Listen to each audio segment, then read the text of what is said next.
established to accommodate Somalis fleeing their country's civil war. At one time, Dadaab was the largest refugee camp in the world, hosting an upwards of 500,000 people. It is still home to some more than 200,000 refugees, many of whom were born in the camps and have known nothing else but the camps. With the deadline to close Kenya's refugee camps just over 6 months away, there is urgent need to find sustainable solution for the refugees in the camps in Dadaab. The International Medical Organization Doctors Without Borders, MSF, is warning that they risk being deprived of the little assistance they currently receive. Joining me virtually to speak to us to this and why the concerns is Abigail Lukwaro, an MSF advocacy manager. Abigail, good to see you this afternoon. Talk to us why there are new concerns. Is it about the fast approaching deadline, or is it about the continuation of what the refugees have been getting? Yeah, I think it is both. Thank you for the opportunity. Yeah, we are very much concerned with the short deadline to close the camps because we don't see long-term solutions, durable solutions for refugees within this short period. Because as we know, refugees have been living in the camps, especially Dadaab, for the past 30 years. They have no self-reliance. They have not had any freedom to empower themselves so that they can stand on their own. So we are worried about both scenarios. With the closure of the camps, the little humanitarian assistance they've been getting is going down, and it might be depleted all together. And they are not yet resilient, and they are not yet self-reliant. Okay. So this is our main concern. The host country has a right and has an obligation under the UN to continue hosting them. There has been a back and forth, pull and push about this. Kenya is adamant and the international community is adamant. Break it down for us. How do you see this ending? Because Kenya is firmly holding to its ground and the international community is also reminding the country of its responsibilities. Yeah, so I think the situation is unfortunate because the victims will be the refugees who currently have no solutions in sight. So it is a matter of just coming together for Kenya to honor its international responsibilities. And also Kenya also has a right to demand for support because hosting the refugees is an expensive affair. And without proper funding, without a proper development plan for refugees to be self-reliant, to be able to sustain themselves, then Kenya cannot continue hosting refugees forever. The refugees need to be more independent. They need to be more self-reliant so that they're not just relying on humanitarian assistance. Whose problem? So the idea is, let's see, the international communities also need to honor their part of the bargain by continuing to support the refugee hosting counties to be more developed, to have more opportunities for refugees to be more economically empowered.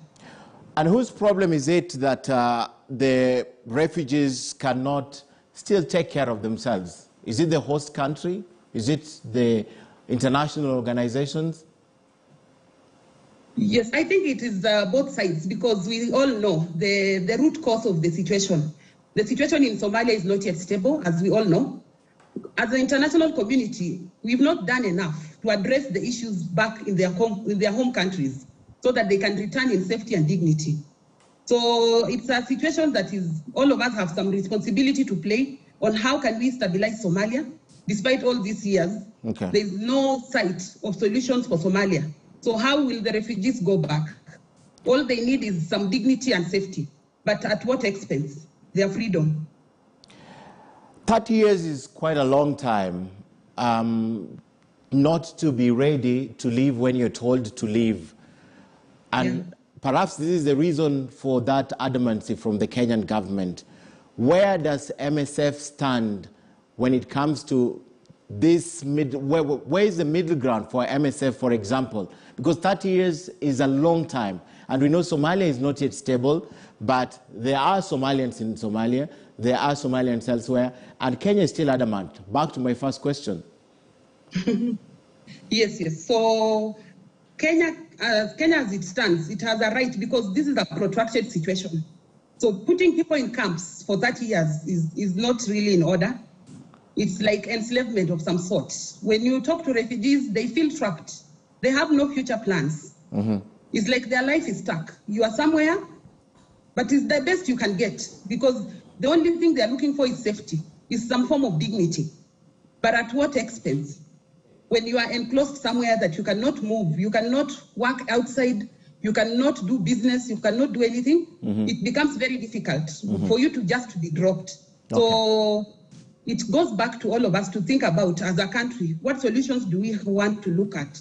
Do we want to integrate refugees? Because some of them are born here. They have never known Somalia. So Somalia is, you cannot even say that Somalia is their country of origin because they were born here, they have raised their families here, they have been born here, some of them have intermarried. So local inclusion and integration would be the best way to go as a solution for most of Somali refugees. Inclusion and integration. I hope we still have Abigail? Yes, yes. Okay. Yeah. So you mentioned something very interesting about Somalians being born here. They've known no other home. I have two questions. One, what is the law that applies to the refugees that have been born in the host countries? Do they become residents? Do they become part and parcel of that country by birth? Do they become citizens by birth? That is my question. And secondly, forget about them who are born to Somalian parents. Those 30 years, perhaps there are even others who've had kids here. What happens to those kids? What is the law that applies to them? Do they also become part of the country? Do they become citizens? Yeah, that is a very thin line, because when you look at the refugee policy, it doesn't give them that privilege. So they are still, even most of them have no documentation. We have not gotten even their birth certificates. This is the problem that we've been having. So many of them are undocumented. So they cannot even claim their citizenship. When you look at the refugee law as well, it doesn't give them that right of being citizens by birth. They are still segregated, because even when they are born, their birth certificate is issued differently from a Kenyan citizen. Okay. And even when they intermarry, yeah. So it's something that we've been really trying to look at, and some of the ways we need to consider is that, like, when you think about solutions, let's look at the different categories of refugees. Okay. People who have already intermarried here, people who are born here, so that they can be given that opportunity to integrate within the local community. Okay. Integration and inclusion is very important, and my next question goes to where you have left it. The refugees that have intermarried and they're out of the camps and they live outside the camps because they're married to Kenyans, do they get the status?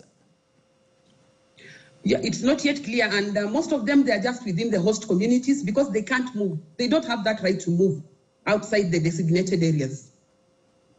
And they're married within the camps, but they can't leave the camps, the designated areas? They can't, yes, they can't live with the vicinity of the camps. So basically, they're married within the host communities in the camps. Okay. So they can't move outside Dadaab as such, without proper documentation. I'm going to be asking you about the framework for inclusion and integration, but talk to me about something that happened a few years ago when the government decided to round up the refugees, put them somewhere in Kasarani, and deport them or take them back to the refugee camps. What was that, and did it achieve anything? Yeah, that didn't achieve much. It's just the same thing we are talking about. Like, it's a matter of giving people some dignity and safety. This is all they are looking for. But when you encamp people, it is very hard. You know, it's like you sacrifice your freedom, the little safety you can have, but without dignity. All right. Now, let's talk about inclusion and integration. As MSF, what is the framework that this should happen?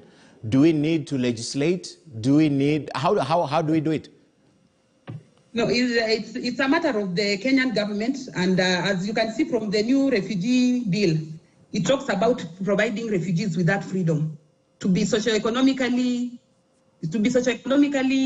contribute to the country and their host communities, but still speaks about refugees staying in designated areas.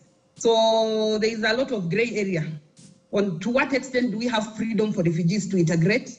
To what extent do we have freedom for refugees to be economically empowered, to contribute to the economy of Kenya? Okay.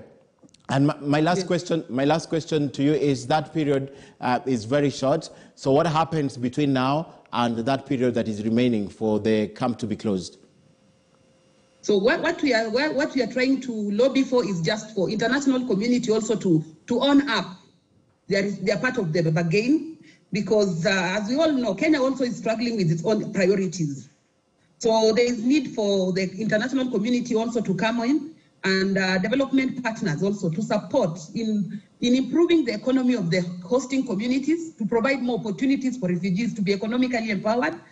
And 6 months is too little time for someone who has been encamped to be self-reliant. Okay. So you can't just drop them overnight. So this is what we are calling upon. We want development partners like World Bank to come in and provide durable solutions for refugees, provide development projects that can integrate the host community and refugees and make their life a bit more safe, more dignified, without having to return to Somalia with the current situation. All right, thank you very much, Abigail Lukwaro. May your voice count this afternoon to the authorities. That's why we take our first break on Africa Speaks. We still have a lot. And coming up straight after the break, Purity Jabor, our volunteer and program